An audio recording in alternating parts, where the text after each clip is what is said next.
There are over 700,000 sexual offenders in the United States alone. With all the social media these days, how can we protect ourselves and our children from these despicable predators? Welcome to the Voice of the Victim podcast, where we discuss criminal cases that involve some factor of abuse. Our goal is to spread awareness of abuse that could be taking place around any of us and encourage everyone to take responsibility and report if they see a child or an adult being abused. It was March 24th, 2006. Police in Epping, New Hampshire had received a call from Sheila LaBarre at 1 in the morning. She was a local woman who they heard from quite often about minor things around the neighborhood. They had investigated her claims many times in the past, and nothing ever came out of it. But, in keeping with policy, they made their way over to Sheila's house by 6 p.m. that evening. Their main focus was to do a welfare check on a man that had been living with her, but hadn't been seen for almost a week. When they arrived, no one was home, but they found some very odd things. There was a burnt mattress and a box spring in the front yard.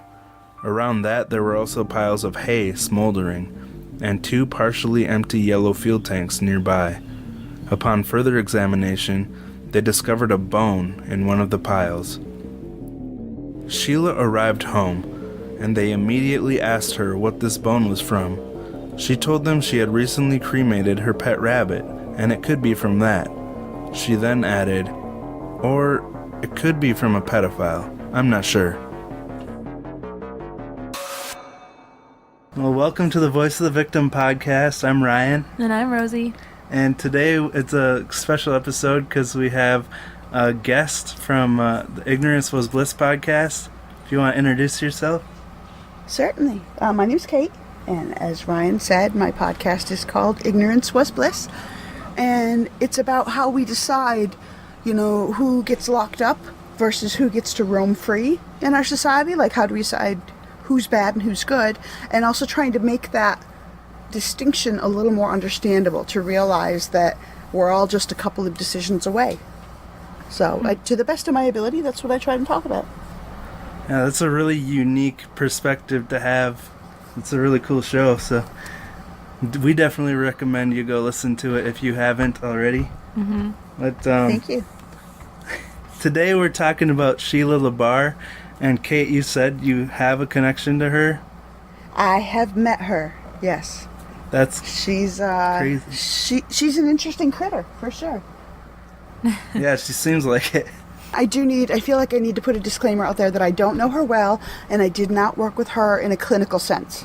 So Anything that I talk about is not violating the privacy laws or anything like that. I tend to be a little bit paranoid about that sort of thing. So, yeah. All right. Just putting that out there. Well, based on all the research that I did making this outline, I still don't even really know how I feel about her or what to think about her. But, well, let's get into the story then. Sheila LaBarre was born on July 4th, 1958 as Sheila K. Bailey. She grew up in Fort Payne, Alabama. Sheila Bailey married John Baxter on New Year's Eve of 1981, and she was 23 and her husband was only 19. She was a cougar. Yeah.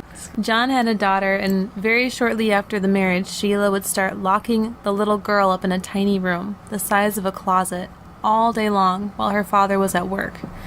John found out, and he wasn't too happy about it. They were married New Year's Eve, but by Valentine's Day, he divorced her, so a great 6-week marriage. Yeah, seems like kind of a mean thing to do, to lock a kid in a room and neglect them like that. It seems really mean. Kinda, yeah. You could have just not wanted to buy her roses, divorced by Valentine's Day. You never know. Well, later on in life, this daughter that she had locked in the closet actually said that the marriage ended because as soon as the truth came out about how she was being treated, he ran off from Sheila. So it seems like he was a good dad who put his daughter first, to me. Sheila got married again to Ronnie Jennings, and they lived in Chattanooga. And this marriage lasted much longer than her first marriage, but again, things took a turn for the worse. Ronnie actually said about her that she was just crazy, to put it bluntly. Sheila didn't care about anyone. She just wanted everything her way. While they were together, she would have wild mood swings and often turn violent. There was a night where Ronnie laid awake all night because Sheila had been violent towards him that day, and he feared that she might try to stab him with scissors. I can't imagine being in my own bed and feeling like that. You've never felt that way about me? Not yet. I wonder why scissors specifically. I do too. Yeah. Well, Ronnie's mother describes Sheila later saying she was very, very, very smart, but she was very, very mean also. And she became so unstable that she attempted suicide, and after that she was placed in a psych ward. And we'll talk more about that later. But after 4 years, this marriage also ended. So she was put in the psych ward during her marriage? Yeah. Okay. After she attempted suicide.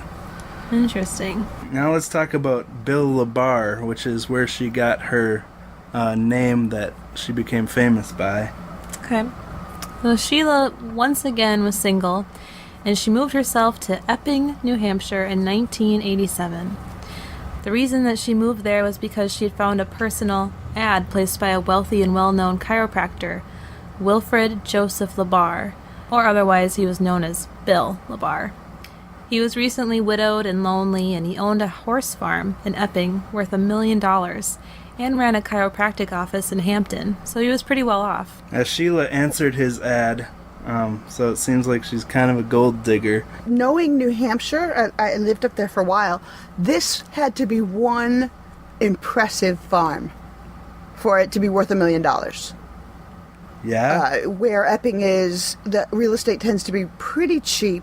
And I mean, if they're counting in the horses and the outbuildings and stuff, maybe. But if it's just the land, it must be real big and really well maintained to make That's it to $1 million. crazy. Yeah, so she was really coming into some wealth, it seems like. She's working it. Yeah. This guy was not cute. So I'm guessing Epping's, is it pretty far from any cities or? No, it's only about an hour from Boston. Oh, okay.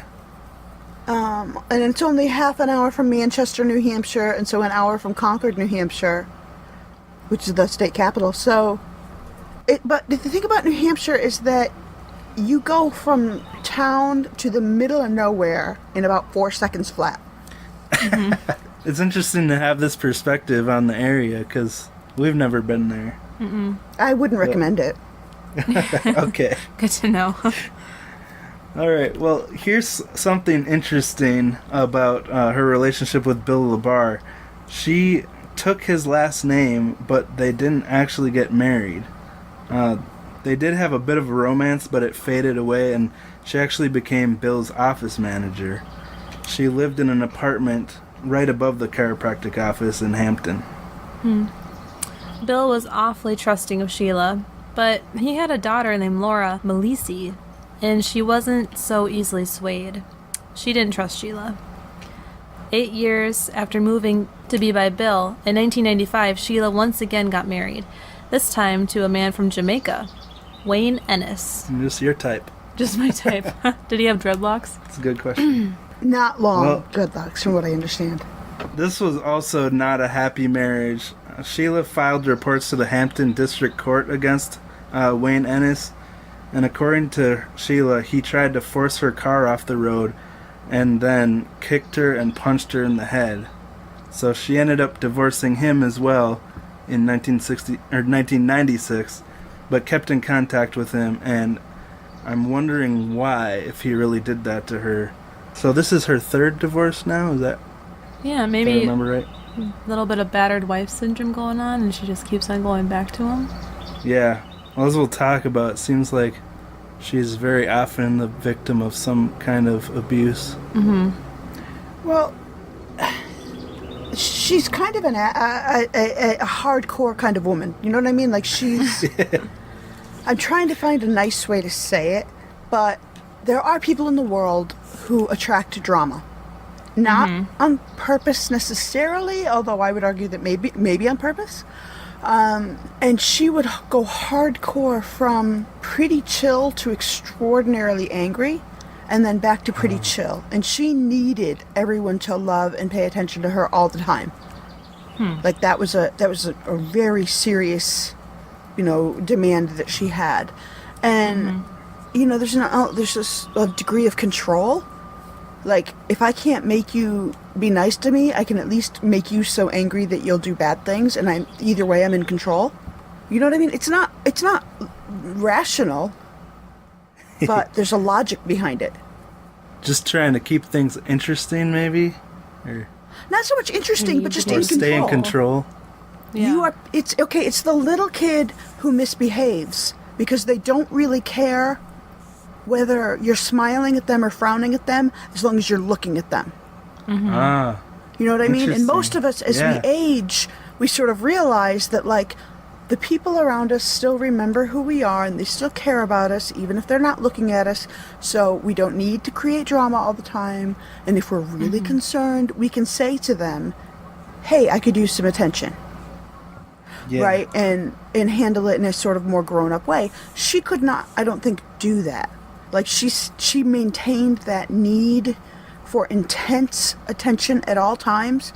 And I'm shaking my fists like a toddler, and you can't see me. But it's that like, I don't care whether you're smiling or frowning at me, as long as I can make you pay attention to me. I know that you're not paying attention to anybody else, and therefore, I know that I'm not going to disappear. Yeah. Because that's sort of what it boils down to, is like, there's this fear that, like, if people don't remember who I am, then maybe I'm going to forget. Maybe I'm going to just sort of disappear, become unimportant, and fall off the face of the planet in a way. And that's terrifying. Interesting. And, Well, thank you for and painting that picture. So, it's the kind of woman who, on the one hand, is profoundly unlikable because she's so sort of nudgy all the time. But Yeah. on the other hand, there's a pitifulness to it. And when I say pathetic, I don't mean pathetic in the like, well, you're pathetic, insulting Right. way, but I mean pathos. I mean sad. There's something profoundly sad about somebody who's so terrified of sort of disappearing that they can't stop misbehaving, and that means nobody else can relax and trust them. So it's like their very behavior that they're trying to prevent. Do you know what I mean? They can't Yeah. allow to happen. You know what I mean? They can't let the people around them relax and enjoy them, and so therefore they are pushed away. Yeah, it kind of becomes a vicious cycle. Exactly. And I don't think she did it on purpose, in the sense that I think she would instigate things, but she didn't do it because she was trying to hurt or upset those around her. It's just that she never learned a healthier way of saying, this is what I need, please help me. Interesting. It does make sense, though. Yeah. Yeah. It's a twisted sort of logic. Yeah. It's not rational, but it's logical. Well, that's something to think about. So, we mentioned that she had kept in contact with her ex-husband, Wayne, and she had also kept in contact with Bill Labarre. There was an instance where she had chased Bill with a gun, and she even asked Wayne, her ex-husband, to murder Bill. This is kind of a strange thing to ask of your ex-husband. It seems a stretch, yeah. And then Bill's daughter, Laura, was convinced that Sheila wanted to take over Bill's business and his farm, which you can see why if it's worth over $1 million. But Laura ended up requesting a restraining order against Sheila to keep her away from her father. This seems like a sick, twisted abuse of a relationship with her boss. Well, This is her boss. I don't know for sure that they ever really stopped their romantic relationship. Because, I mean, if you think about it, when's one time that you absolutely know you've got the other person's attention? During sex. So a lot of women who function this way in the world use sex, very Keep 'em often as a hooked. way of control. And so I don't know for sure that they ever really stopped their relationship. I can tell you that I know from experience in New Hampshire that it is pretty easy to change your name. That's where I was living when I got married and changed my name. So I know the process, and it was super easy. It was one trip to the Social Security office, and they didn't even ask for proof that I was married. Wow. Do you know what I mean? So I could have changed my name to anything. And there's also the whole restraining order thing. I don't know if it was ever granted, but New Hampshire works a little differently than a lot of states. So I'm in Massachusetts now, and in Massachusetts, if I want a restraining order, I can make a complaint to the police or a judge, and I can get one that lasts up to a week. And within a week, I have to appear in a court before a judge in order to extend it longer. And that extending longer, I think, is up to a year at a time, but I believe there are ways to get a permanent one. I'm not really sure. I didn't work very heavily in that area when I was down here. But I know that in New Hampshire, it is super easy to get a temporary restraining order. And a temporary restraining order lasts a month. And you don't have to say a whole lot in front of a judge. There doesn't actually have to be a threat in order to be granted a temporary restraining order. All you have to do is present proof of concern about safety. And that's awfully easy to do. And that lasts a month. And then at the end of that month, you go before a judge, and if the other party doesn't show up, you almost automatically get it extended. And even if they do show up, generally it's weighted toward the complainant, so toward the person seeking the restraining order, and that lasts a year. And again, you're supposed to demonstrate that there was threat, but all you really have to do is demonstrate the possibility of threat. So it's pretty easy to get one. Yeah, I suppose that could be a good thing or a bad thing, depending on the situation. Yeah. But it's got to be a hard law to set up. It's tricky. Sorry. Every state is very different, and that's why, I was doing crisis work, and I had to go through a whole retraining when I moved down to Massachusetts because the laws are so different. But one thing is that in every state that I know of, it is very difficult to get a restraining order on someone else's behalf. Labarre's so if she's trying to get one for her father, was trying to get a restraining order against Sheila on her father's behalf. And all that has to happen is that her father, I don't even know for sure that he's got to show up in court. He may be able to just make a phone call, but in any case, all he has to do is say, I don't want this. I don't feel unsafe. Okay. And most of the time, the court's going to go, all right, well, then drop it. And that applies also, by the way, to getting a restraining order on behalf of a child. So let's say I have an abusive spouse. It might be fairly easy for me to get a restraining order that says that my spouse can't go near me. But it is extremely difficult to get a restraining order on behalf of my children. The court logic is that kids are always protected, right? They're always around other adults, and so it's fine. Which is insane. We frankly. know better than that. Yeah. Right? But that's how it is. And so you have to come up with proof that there was intended threat specifically against the child. Not just that this person is dangerous, but they have intent to harm the child in order to get that restraining order. And I can't go into more detail because it is not my story to tell, but someone very near to me had to go through this process. And I ended up getting a phone call at 6 a.m. saying, can you take the children? I just got enough information to get a restraining order. And then it has to roll just that quickly. Like, you can't sit on it and wait until Monday. You have to call right away. Oh, wow. On a weekend. So it's quite the experience. And so I don't know enough about the Labarre situation to know exactly how it was pursued. I almost wonder if because Sheila was a woman, maybe he didn't feel like she was really a threat and he didn't feel like he needed to go along with it. But quite likely. If Sheila was meeting certain needs of his, it can be real hard to say, I don't want that anymore. And it sounds to me like Sheila was very glib. Persuasive. Yes, exactly. Either with words or with actions or with outright sex, I don't know. But it sounds to me like she was able to get her way, especially with men. Well, she sure got a lot of them to Comply. Yeah. Yeah, well, Rosie may be able to back me up on this, that men don't always think with their brains. No, they don't. You have the proper tools. Oh, that's the one. Yeah. Yeah, Sheila had her toolbox that she was ready She to did. use. Oh my gosh. We talked about how she chased him with a gun and also tried to set up his murder, but from what I could find, it didn't seem like there was really ever any investigation into this.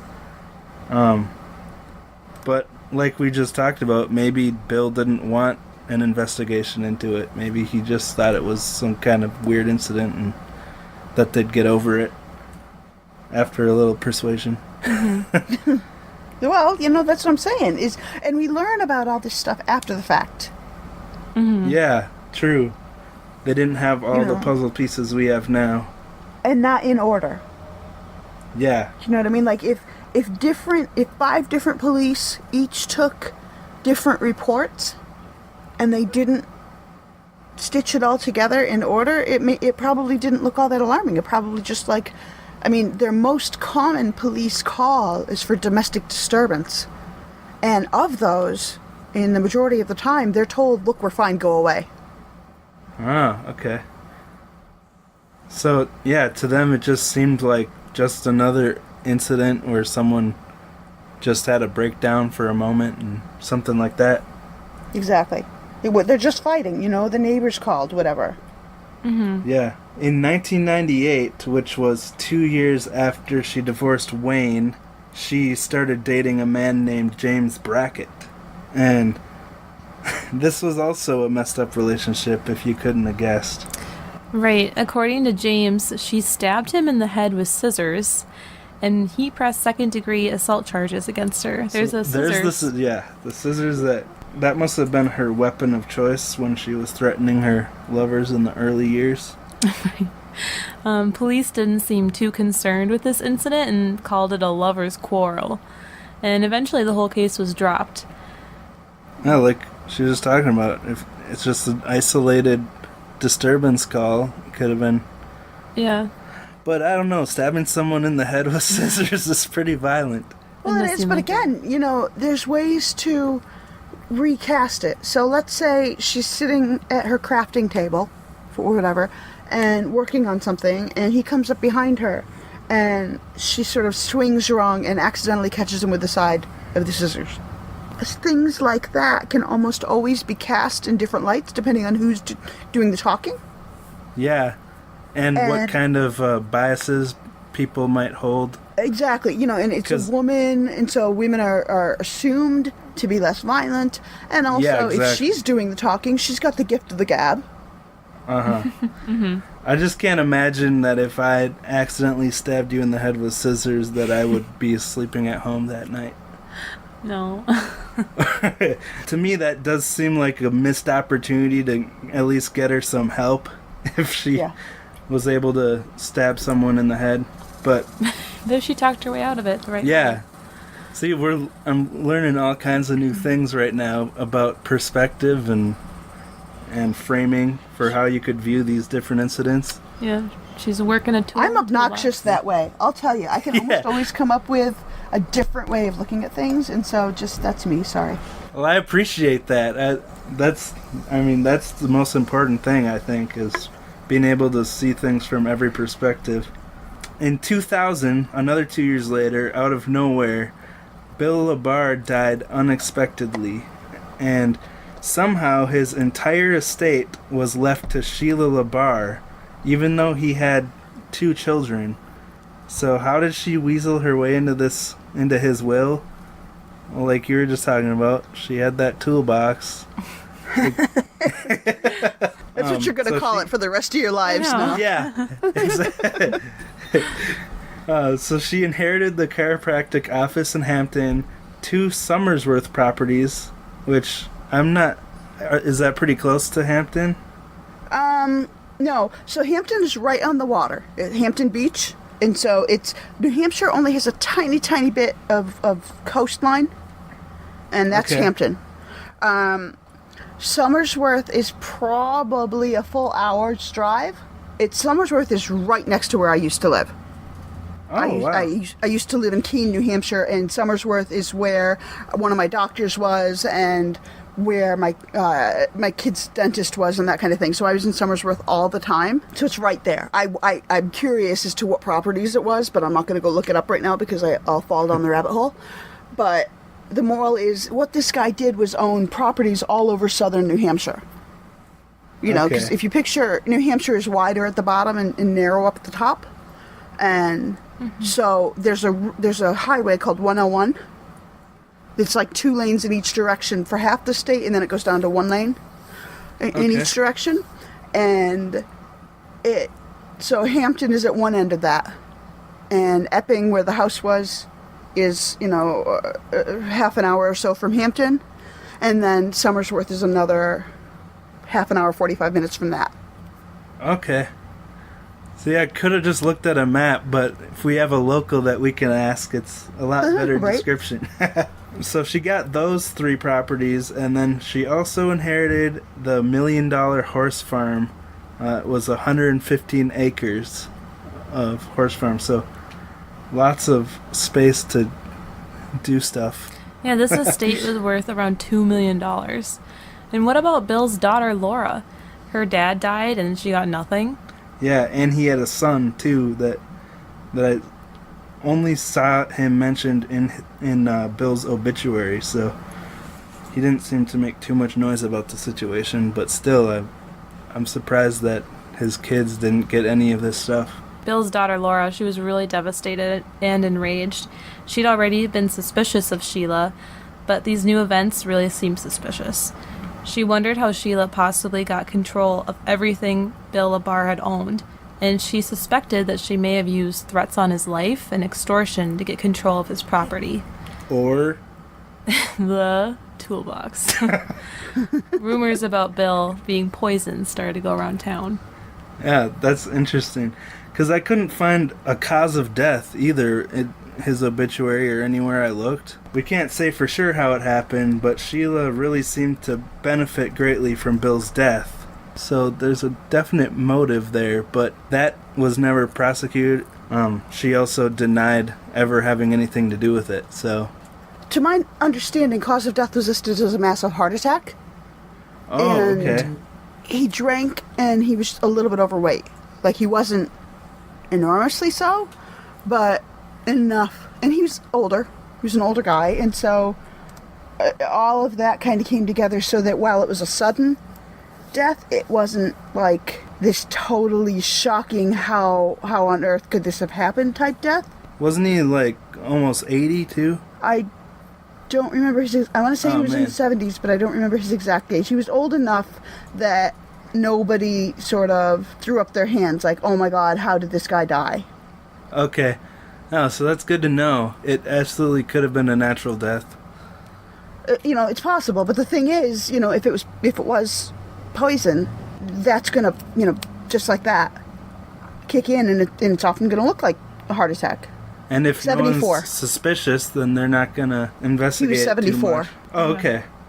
74. So definitely not a surprising thing if someone has a heart attack at that age. After Bill's death, Sheila moved on to the horse farm, and after moving in, she seemed to develop an interesting little hobby of calling the police to complain about her neighbors and stuff going on her road, and making accusations of domestic violence.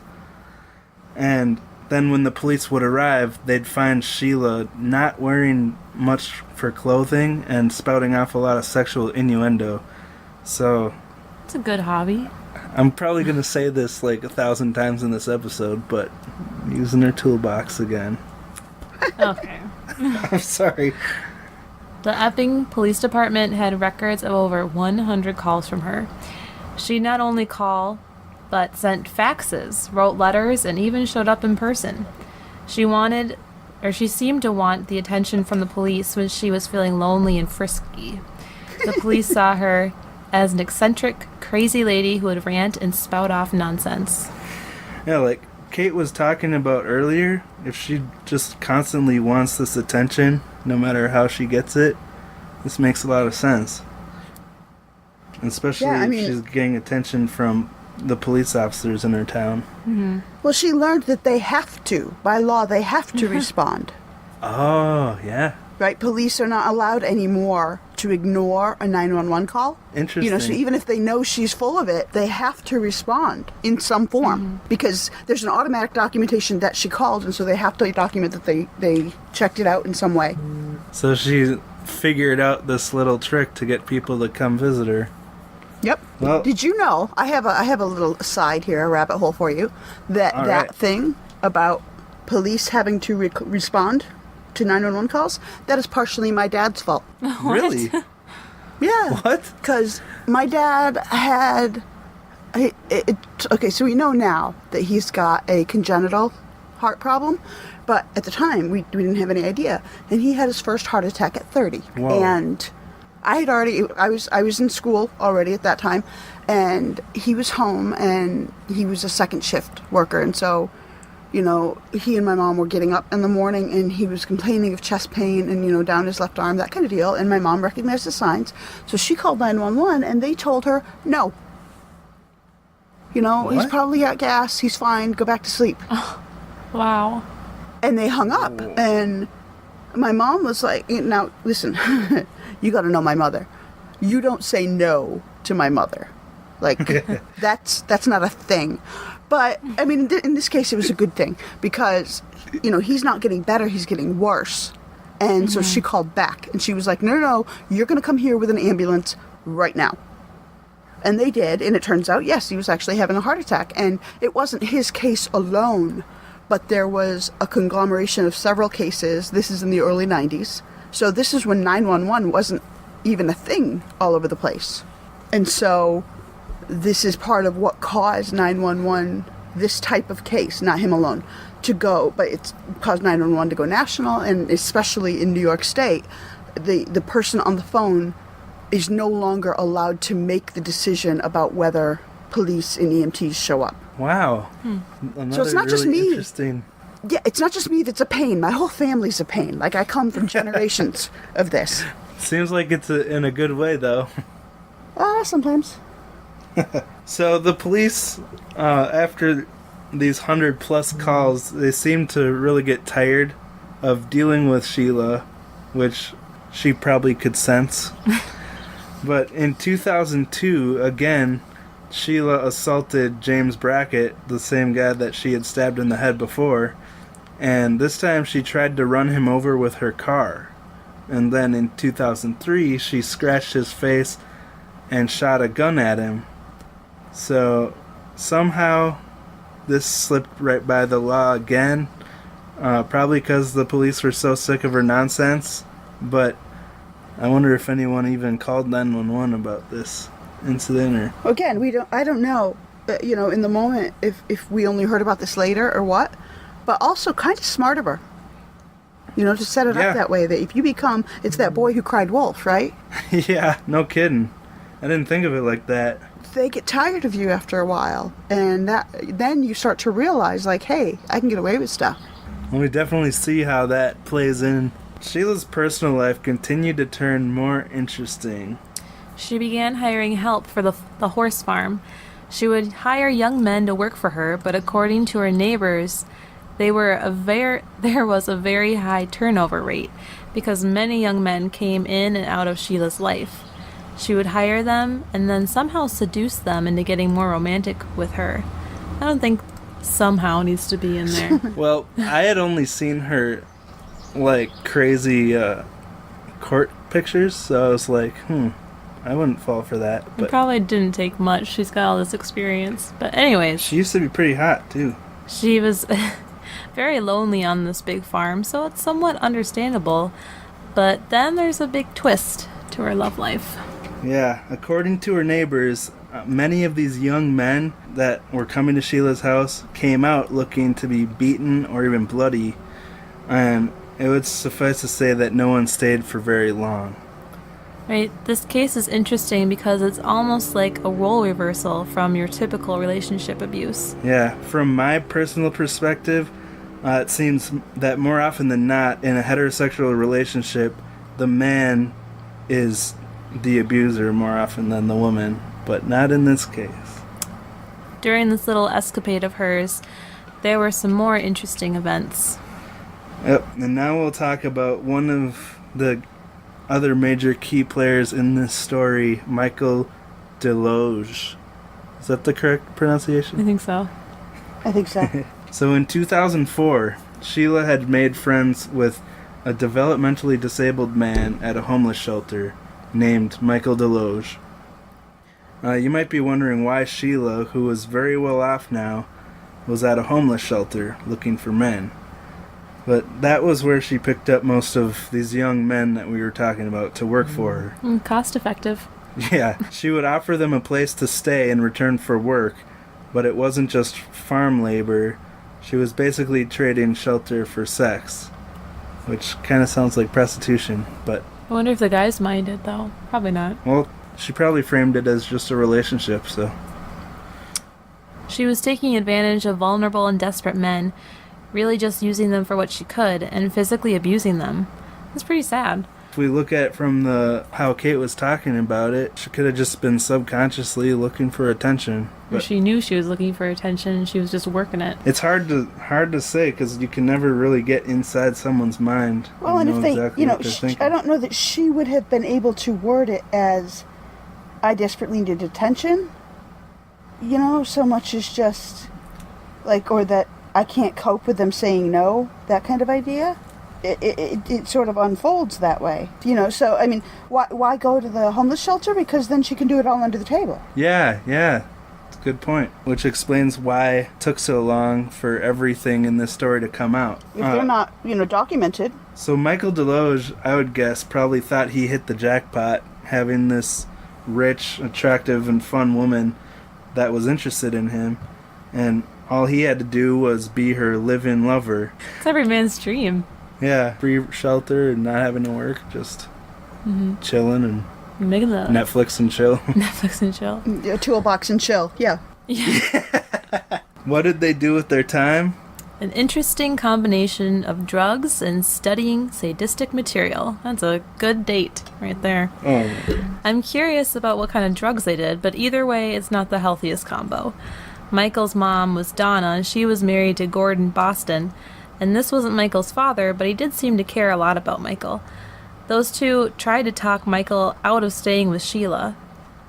Curious as what their financial situation was, and why they weren't there for him in the first place while he was in the homeless shelter. Yeah, that's exactly what I was thinking. Maybe he burned too many bridges or didn't want help, who knows. But they still cared about him because they were trying to get involved. Or he may have been too proud to ask for help from his parents. I mean, that's kind of a normal thing, too. Also, Michael was between the age of 37 and 38 at this time. He wasn't super young. To be in a homeless He wasn't shelter, like a you mean? teenager or young 20s. Like he just didn't have it together. Yeah, but he was also a bit mentally handicapped, so that could have been a factor in his situation, too. Sheila would beat Michael a lot, and there were times she'd even beat him in front of other people. And she seemed to become irritated with Michael's mother for meddling in her relationship with Michael. This led to her convincing Michael to make a video where he accused his mother of allowing him to be abused as a child, and in it he says, "I'm starting to remember things about the past. You really messed me up. You really messed me up." And in the video his face is scratched up and bruised, and you can hear the audio from this if you watch the documentary about Sheila. Yeah, he obviously doesn't look like he's all there. He looks pretty beat up. Yeah. And it's hard to tell if he's only saying these things out of fear of Sheila because she's forcing him to, or if he really believes what he's saying. But after that, Michael wrote a letter to his mom saying he never wanted to see her again. So Sheila had successfully cut Michael off from his mom. At this point, Michael was all hers, and no one could stop her from doing what she wanted to him. One of Sheila's neighbors was outside, and he saw Michael walking down a snowy dirt road from Sheila's house. As he got closer, the neighbor noticed that he was bleeding from his head and his ear had been sliced. As he passed the neighbor, he whispered, "Sheila, can you guess how he got these injuries?" She stabbed him in the head with scissors, just like she did to just like she did to James Brackett, her former boyfriend, and just like her second husband had feared happening to him. Yuck. So did he cut the ear with scissors? She must have. She didn't cut it all the way off, but it was cut. Just sliced. Ugh, yuck. Yeah. Just cut it all off. Don't leave it hanging there. That'd be better, right? Staples. She had a toolbox. She'll put it back together. It's fine. Oh. I want a count of how many times we say toolbox in this This is recording. actually a podcast for constructing things. Yeah, Building Right. things. Bob the Builder. No. Yeah. Well, but I mean, one thing that I was just thinking about that I'll kind of interject right here is that I could make either of you, who are presumably fairly sane and obviously very intelligent, I could make you confess to anything. It is not that hard to elicit a false confession. Mm-hmm. It is not that hard, and when you elicit that false confession, I can make you believe it, or That's at least so interesting. not really know, because memory Yeah. is just a totally squirrely thing. And all it takes is enough repetition and making you tired enough and confusing you enough. You know, what do you mean by that? Do you really mean that? What do you mean? And how about now? And I mean, if you watch some police interrogations, after a while, you as an onlooker get confused. Like, maybe he did, I don't remember. What did he say? You know, and so if you take that with someone who is opening their toolbox on a regular basis, and you are on the spectrum or of low intelligence or generally easier to confuse, you're more vulnerable to confusion, man, I can do whatever I want, you know, if I want to. I can mess with you in ways that you don't want to think about. I think she did. Not to mention that they were doing drugs, and she could have been controlling his food. He might not have been getting enough to eat. So Yeah, it sounds like. And I don't know either what kinds of drugs. I want to say both, like some form of methamphetamine and some form of weed or similar marijuana, or some sort of downer, because I want to say that one of the things she was doing was messing with their sleep cycle. yeah. You know how it is. I mean, try to stay up for 3 days with no sleep. By the end of it, you're psychotic. Yeah, just last night when I had to go to work off 3 hours of sleep, I was like, I felt like I was just living in a dream, like nothing seemed real. So I can see Yeah, I how mean, and that's what I'm after saying. weeks and weeks of I sleep can make deprivation. you believe anything after a while. Yeah. Once Michael returned to Sheila, people began to notice he was looking ill and was losing a lot of weight. And so she was probably starving him. And at some point, Michael, when he was 38, disappeared and was never seen again. So did he finally get away from Sheila and her kookery? Nice wordplay. Wherever he ended up, Sheila was once again alone, and she hated being alone. Right, which brings us to Kenneth Countie. Another major player in the story. In February of 2006, Sheila decided to try out a singles chat line. On there, she met a new man named Kenneth Countie from Massachusetts. People called him Kenny, and he was much younger than her last boyfriend. This time, Kenny was only 24.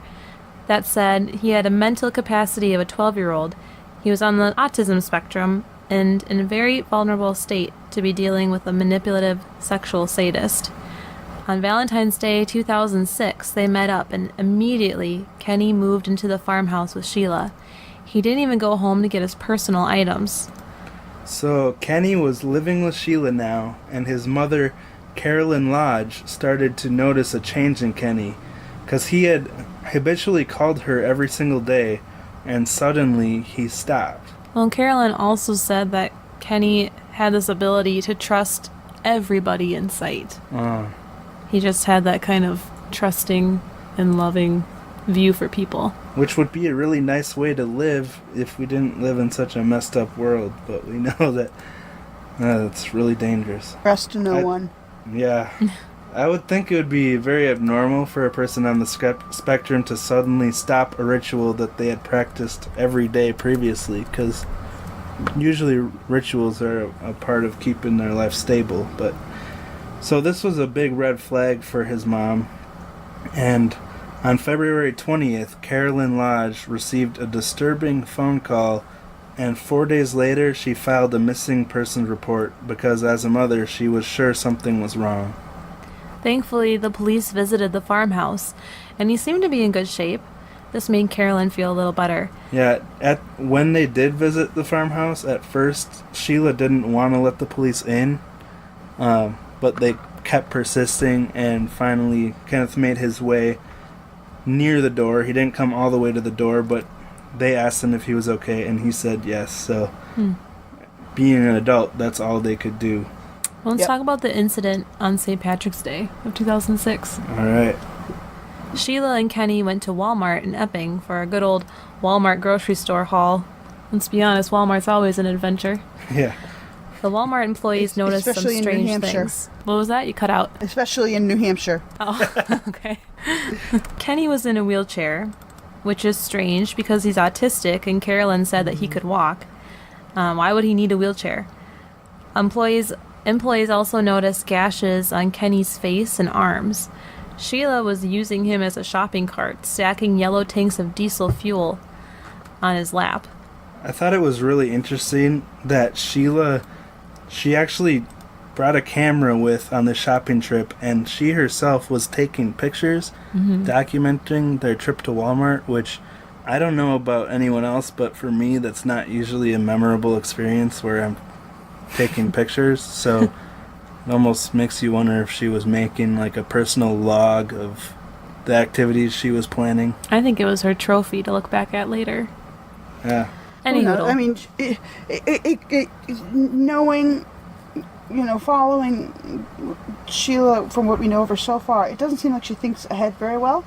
I imagine that she used it as a trophy, but more in the sense of like a security blanket. Look, see, he was fine the other day. See, I have proof he was fine. See? Yeah, which would be interesting because in the pictures he's all scratched up and like pale and Oh yeah, bruised. he looks terrible. I just sent you a photos that I have. He looks awful. Oh, But if you're seeing it incrementally, in her case she would be, right? She's seeing him before one hit, and then there's a break, and then she's seeing him after that hit, before the second hit, and then there's a break, and before the third hit. You know what I mean? So she's not going to realize he looks as bad as he does. Interesting.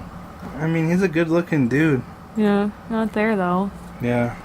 He looks like he was just in a wrestling match or something. Yeah. Sad. Well, apparently Sheila raised a bit of a ruckus at Walmart.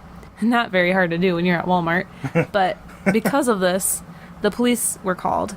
And the police report had even more disturbing details. It said, the man was described as having greenish and yellow skin color and being quiet, almost timid, and keeping his head down the whole time and never looking at anyone.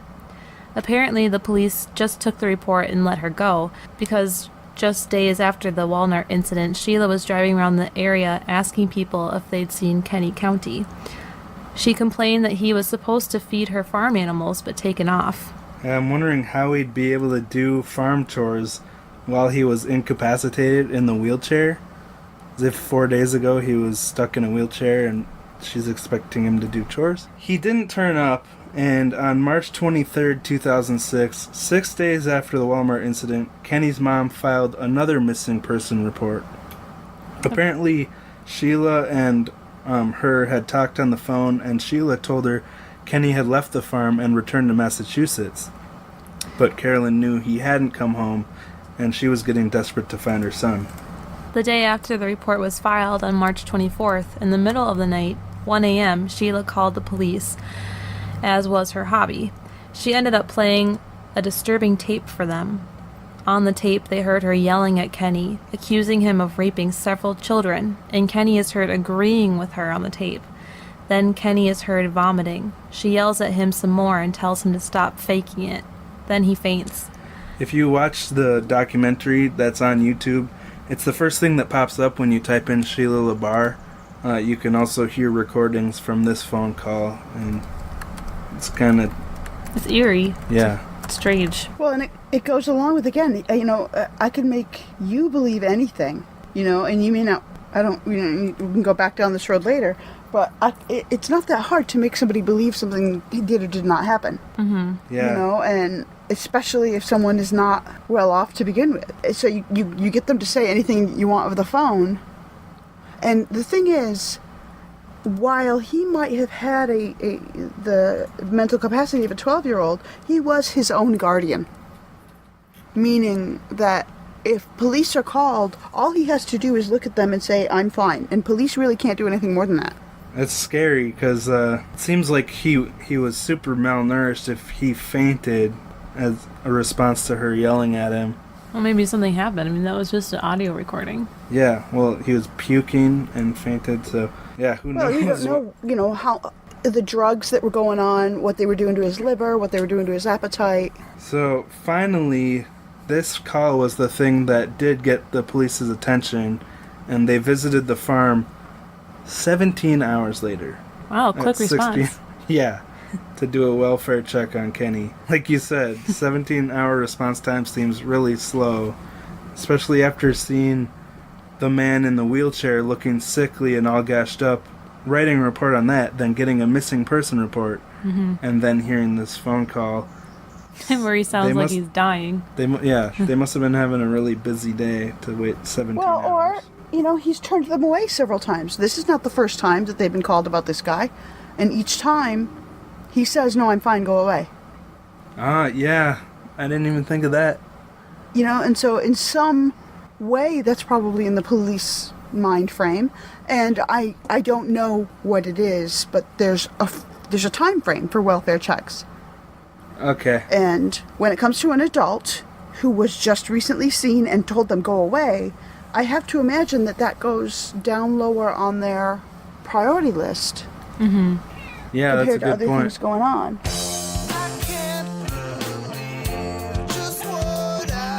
So that's it for part 1 of Sheila LaBarre. Be sure to tune in next week, episode 15, where we'll discuss the ending of the story, where lots of interesting twists and turns come out about what exactly was going on at that farm and information about Sheila's past. So it'll definitely be worth tuning in. We'd like to thank Kate for joining us on this episode. It was really cool to have someone with way more experience than us. And thank you again for taking the time to come on the show with us. And you can follow us on Instagram at VOV Podcast and on Twitter at VOV Pod. And you can also email us at vovpodcast@gmail.com. We'd love to hear from you if you have any ideas for strange cases of child abuse or whatever that we should cover in the future. And really any case involving abuse that you'd like to hear covered that really hasn't been in the past or has been, either way. We also want to recommend to you an awesome podcast called Targeted by Mo Blackwell. If you enjoy our show, you'll definitely enjoy her show.